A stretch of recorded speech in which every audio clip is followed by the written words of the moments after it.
Hey, it's Thursday, February the 15th. So glad that you're here. Here's what we're working on this morning for you. A Brantford woman who faked her pregnancies to lure doulas has been sentenced.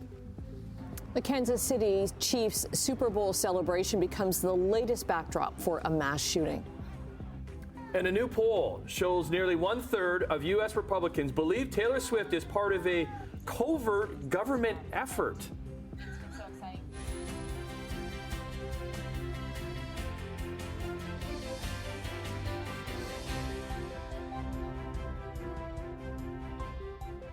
Well, if that doesn't intrigue your interest, I don't know what will. Maybe a little bit of snowfall, Brian. Yes. Good morning. Good morning. Yeah, that got my interest, and so did the forecast for today. Yeah, we have some snow in our forecast. What? Winter? What is that? Have you guys picked up the shovel this winter at all? Yes. A couple of times, really, quite a while ago, but just for just a little bit. Just to kind of like move things around a little bit. That's right, just to get it off your shoes. That's really the only reason you had the shovels out. But we could get a bit today. We're looking generally the Niagara area, Hamilton, maybe 5 centimeters. That's just a couple of inches.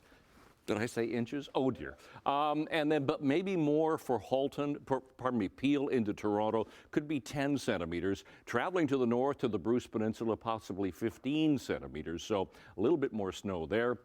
And it looks like the time frame for this is going to be later in the morning in through the afternoon. And the snow could be heavy at times, could come down fairly heavily, and the winds are going to pick up as well. So you get the snow, you get the blowing snow, and actually winds tonight are going to be to around 70 kilometers an hour.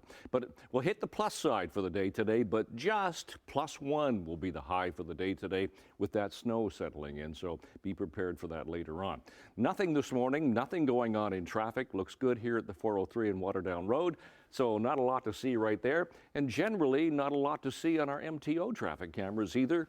Here's Nikola Tesla Boulevard toward the Skyway Bridge in the distance, nothing there. Top of the Skyway, so you're looking at Toronto-bound lanes heading away from us now down toward North Shore, and nothing here east of 4th. It's all doing fine so far, but it's going to be a different story later this afternoon with that snow coming down. So we'll talk about weather and traffic coming up. Right now, the news. Well, this morning we start in Kansas City because 3 people have now been arrested after a deadly mass shooting in the Super Bowl celebration in KC. One of those accused was tackled by a bystander and held for police. You see it coming up right here. Now, a woman was killed in this shooting. She was a radio host who was walking near the end of the parade. Another 21 people were wounded, and at least 8 of them were children. The shooting happened outside Kansas City's Union Station as the Chiefs celebrated their Super Bowl win. More than 800 police officers were on hand for the parade. There's no word on motive for this shooting or the charges laid against those arrested. There is growing international opposition to Israel's potential ground offensive into Rafah. In a joint statement, the Prime Ministers of Canada, Australia and New Zealand say they are gravely concerned about military action in the southern border town. That's because 1.5 million people are crammed into makeshift shelters there, and many of them are children. The Israeli military says it plans to create a way to evacuate civilians and differentiate them from Hamas militants. The Director General of the World Health Organization, though, says the situation in Rafah is beyond words. That place was initially, when people started to move there, was considered as a safe place. And there was even advice from the Israeli side and order for the population to move there. Now they have nowhere to go. The best solution for this is to find a political solution. I'm a strong believer that military intervention will not bring a lasting solution. And early this morning, Gaza's health ministry says Israeli forces stormed the Nasser hospital in Khan Yunis. The raid comes a day after the army ordered thousands more people to evacuate the hospital and head to Rafah. Now, talks over a ceasefire appear to have stalled. And Israeli Prime Minister Benjamin Netanyahu continues his vow that the offensive will continue until Hamas is destroyed. We bring you back home because a Brantford woman who faked pregnancies and stillbirths has been sentenced to 2 years of house arrest, 3 years probation. Last December in court, Caitlin Braun had pleaded guilty to fraudulently contracting doulas, trained professionals who support pregnant clients. So the judge in the case accepted a joint sentencing from the defense and Crown because only in rare circumstances are they allowed to impose a different ruling. He added it found it a distasteful sentence for serious and troubling crimes. So what the judge found most troubling was Braun's allegations of sexual assault against one of the doulas, saying Braun went to police to be interviewed and to a hospital for an exam before recanting that. The doulas said they are still traumatized. I don't honestly know. Sorry, I am disgusted with her lawyer and our Crown attorney. I honestly cannot believe the sentence they imposed. And that's all that can be done within our justice system. It just goes to show that our justice system is broken. So Braun faces other conditions that include staying away from her victims, a ban on devices connecting online, and a ban on social media. She will be eligible to find employment in her second year of house arrest. The Halton Police Board is calling on the province to build a new courthouse to replace the one in Milton. The police board says the health and safety of those who work and visit the Milton courthouse are at risk, and the administration of justice is being hindered. There are problems with mold, asbestos, structural issues, and a lack of space. It's led to judges refusing to preside over cases and rescheduling at a different facility. The board is suggesting a plot of land behind Oakville-Trafalgar Memorial Hospital for a new courthouse. We really want to be the squeaky wheel here and get the attention to say, you've still got the land, it's still sitting there ready to go, start building today because, this is not going to get better. Even with remediation, it's still going to be a problem. And we're still, even if they started digging tomorrow, we're still years away from a new courthouse. So let's get going now. That's the head of Halton's police board. He's written to the Attorney General of Ontario asking for a solution. A plan to combine the Milton and Burlington courthouses was cancelled in 2020. Special day for Blue Jays fans as we get into Sportsline as pitchers and catchers have their first official workout in Dunedin with opening day in the near future. In Toronto, it was the return of Pascal Siakam to the Scotiabank floor, and he received a proper welcome home. Fans, let's welcome back Spicy P. Pascal Siakam!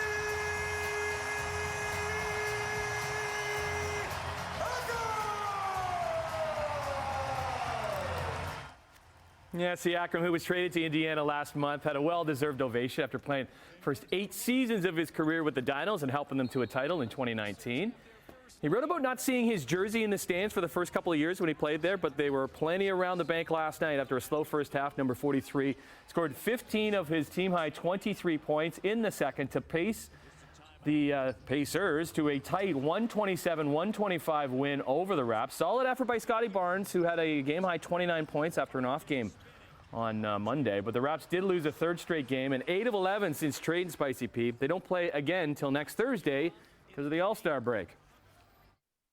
She's shooting for the left side of the net. That's a good idea. They just didn't hit the net. Short-handed, Spooner in front, and she scores. Back-to-back goals by Natalie Spooner. There is nothing stopping this woman. Yeah, to the PWHL, and after a slow start, Toronto is heating up, reeled off a 4th straight dub. Thanks to the hottest player in the league right now, that would be Natalie Spooner. She recorded a hat trick, now has 10 goals in the season. That leads the league. She has 7 in her past 3 games, 5 through the final. So Friday, tomorrow night, is the battle on Bay Street against Montreal, where the attendance record close to 19,000 will be set. Here comes Ben Boujol, leaves there for Thomas. Thomas moves to the middle, in front for Jackeye, scores. Talk about hot. How about Florian Jackeye for the Brantford Bulldogs? He would score twice, now has 10 goals in the past 10 games as the Dogs would sneak out a 5-4 shootout win in Windsor. They go for a third straight dub against Owen Sound tomorrow at the Civic Center. Below the goal line, moved down to the blue line. Van Etten with it. Van Etten on a backhand right in front. They score. Hat trick for Gavin Bryant. You know that wasn't the Ice Dogs call. A little more excitable. It's the Erie Otters call because some great performances on the ice also in Erie. Ice Dogs captain Gavin Bryant would score his first career hat trick as Niagara would rout the Otters in Erie 6-1 to snap a 3-game slide. They come home for a couple games starting tomorrow, then hosting Brantford on Saturday. Ticats officially introduced a few of their new free agent signings yesterday, including Brandon Barlow, who we're going to chat with After 8 o'clock on Sportsline. But what about Hamilton's favorite son, Simone Lawrence? 36-year-old is still a free agent. And it would seem the Cats' all-time leading tackler not interested in wearing some new colors, but what's the possibility of keeping him in black and gold? That was asked to new GM Ed Hervey yesterday. Simone Lawrence is a very important person in this organization. Obviously, the conversations with him are continuous, and as you know, like, he's important to this place, and you know, with respect for moving forward, obviously, there's going to always be an opportunity for Simone Lawrence to be in the organization. So you're saying there's a chance? Number 21 has spent 10 of his 11 years in Steeltown. Signing receiver Tim White, also high on the list for the Cats, says Hervey says that is still in progress. All right, time check here on this 15th morning of February. Thursday is 6:11, and we're looking at traffic. First of all, traffic this morning, no problems at all. Roads are fairly good. No problems with precipitation yet. Here's the 403 Watertown Road, still doing fine so far this morning. To our MTO traffic cameras, we'll start in St. Catharines. QEW Glendale doing fine as usual this time of the morning. Same with Nikola Tesla Boulevard. East of Brant Street, so Toronto bound towards us here. Same with the Ford plant, and same with Cooksville Creek. Not a lot to see on the roads this morning. We are going to see some white stuff later on today, but not right now. Skies are partly cloudy. Temperature actually has just come up a degree. We were -8. We're now -7. Wind chill -10 at the moment. Thankfully, the winds are fairly light, but those winds are going to get strong later on today.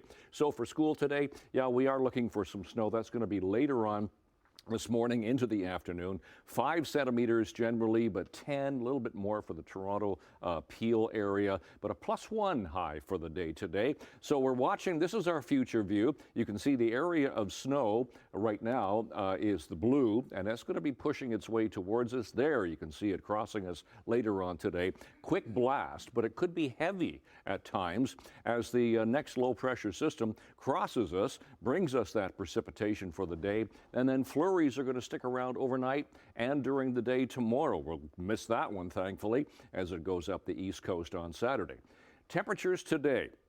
+1 generally around the Horseshoe. A little bit chillier for Peel into Toronto, -1 there. But snow and blowing snow, that wind is going to be fairly strong this afternoon, but get even stronger overnight tonight.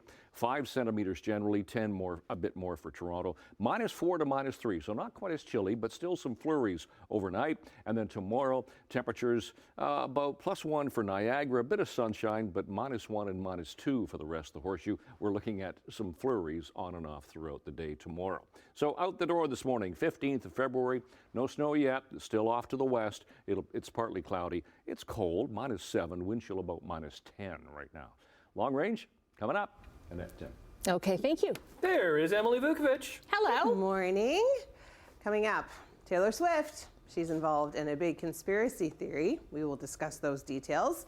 And Elton John, the sir, is opening up his home to auction buyers. We get to look at some of that cool stuff as well. I bet you there's some interesting things in there. Remember when I remember he had a weekly budget for flowers of $10,000. And this was like a decade ago, at least.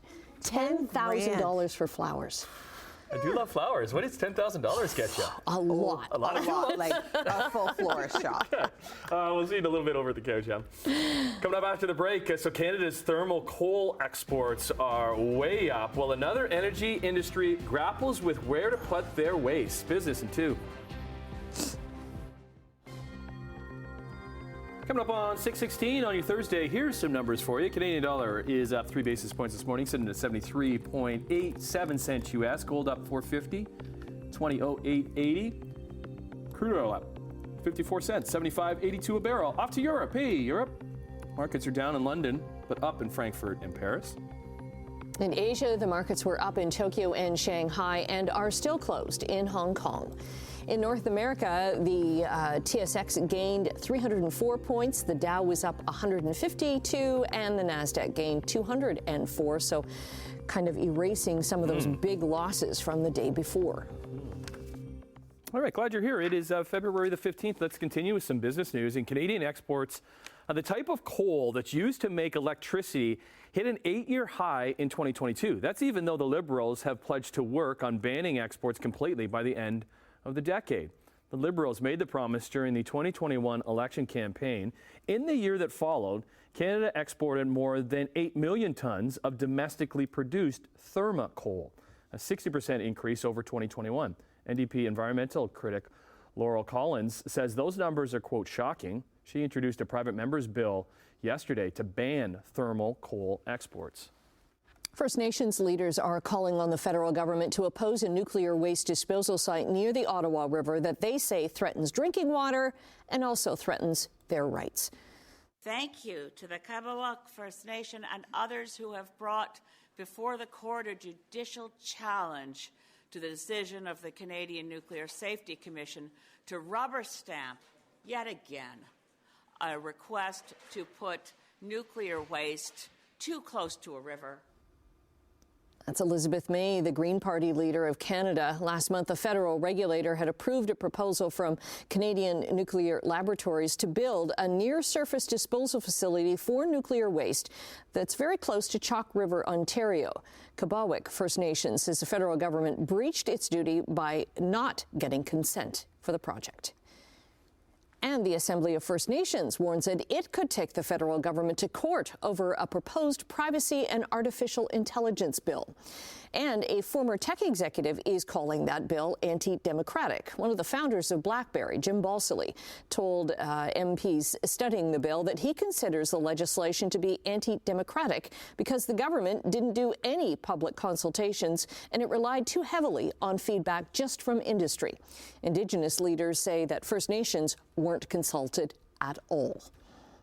Well, the head of the group representing British Columbia cherry growers says this season it's going to be the most challenging in their lifetimes. After the BC Cherry Association president says temperatures dipped as low as minus 31 degrees Celsius on the night of January 12th, damaging a large percentage of developing cherry buds. Now, the president says the cold snap was especially destructive because temperatures were well below freezing the week before, so cherry trees had no time to develop the hardness and the buds were unable to cope with the sudden temperature drop. Canadian manufacturers of masks and all those other protective equipments claim the federal government misled them about buying and helping to sell their products during the pandemic. So the companies and their industry association are suing for more than $5 billion in damages. In a statement of claim, they allege the government, quote, made negligent misrepresentations, which prompted them to invest in innovation, manufacturing, and production for PPE. They say this led to about $88 million in investment losses and $5.4 billion in lost market opportunities over a 10-year period. Ontario's finance minister has told the LCBO to cancel a pilot project that would have seen some stores scan ID cards before allowing customers inside. Peter Bethenfalvey says the controlled entrances would have confirmed customers were of legal drinking age, had valid ID, otherwise they would be denied entry. 6 stores in Thunder Bay, Sioux Lookout, and Kenora, they were part of the year-long pilot. LCBO said earlier this week they were launching the program to combat theft. Bethenfalvey says he's since heard serious concerns about the pilot, and the LCBO will instead work with community safety partners to try to address the thefts. Okay, taking a break right now. Brian is back with your traffic and your 7-day forecast. More importantly, this morning's forecast. There's snow on the way. What? What is this snow you talk of? All right, coming up on 624, last slurp of coffee or tea, and let's get you off into the day here. QEW Martindale through St. Catharines is pretty light volume. Skyway Bridge is getting a little bit busier from the last time we checked it, but still doing okay. East of 4th looks good. Erin Mills Parkway, all the way through, even the 403 coming up from the Ford plant at Dundas. No problems at all. All right, to our temperature this morning, we're sitting Hamilton, the cold spot, -7, wind chill -10, -4 for Mississauga, -3 Toronto and Grimsby. Let's talk about seasonals for this time of year. -9 is a seasonal overnight low, so we're on the cold side for Hamilton. -1 the daytime high. It's about where we got yesterday. Those are our sun times and our records for today, the 15th of February. For school today, we should be -5 for the first spell. A little bit of sun, but not much. And then the snow settles in. And it'll settle in later on this morning and stick around for the afternoon and a 0-degree high. Now, you'll notice my glaring omission here. I put in the snowblower for the snow today. I know, I didn't put the flag in. It's Flag Day today, yes. But anyhow, I thought the snow was a little more interesting to talk about. So 5 centimeters, Hamilton, Niagara, 10 for Toronto and Peel. So it could be heavy at times. That wind's going to pick up, a +1 high. -4 tonight. The winds could gust to 70 kilometers an hour overnight, and it's going to be a cold one. Wind chills of -12. Tomorrow, -1, some flurries. A sunny but cold day Saturday, -4. Temperature comes up a bit with flurries on Sunday. Not bad for Monday, Family Day, +2 and some sunshine. That's your forecast. Annette, Tim. All you flag fanatics can send emails to brian.wood@chch.com. Throw your anger at that, okay? There's been an exciting discovery in Lake Superior. Crews have found the wreck of the SS Arlington. The bulk carrier sank in 1940. What's left of it was found by the Great Lakes Shipwreck Historical Society and shipwreck researcher Dan Fountain last year. So it's in more than 180 meters of water in Lake Superior. A remotely operated vehicle was able to see the lettering across the stern that identified the ship as the Arlington. It went down during a storm. All of the 16 crew members on board were rescued by another freighter, but it is believed that the Arlington's captain chose to go down with the ship. Is that wood? Is that wood that's on there? Looks it kind of looks like it. Logs, yeah. Logs. Okay, I had to take a couple looks at it and see what it was. Yeah, so logs. Okay. Pretty amazing. Yeah, I love these shipwreck stories. Good stuff. Yeah, some snow coming, as Brian was saying, so he'll break that all down for you and kind of try and remember how to drive in this snow stuff. I was just thinking that yesterday. I'm like, okay, where's the scraper and the brush? Get it all together, because normally if it's the middle of February, we're just like, what, 5 to 10 centimeters? We know how to do this. No big deal. It's nothing. Haven't really seen it a little bit. So, okay, we'll come back in a couple minutes. So grab whatever you need to grab and meet back here, say 6:30? Let's do that. Okay.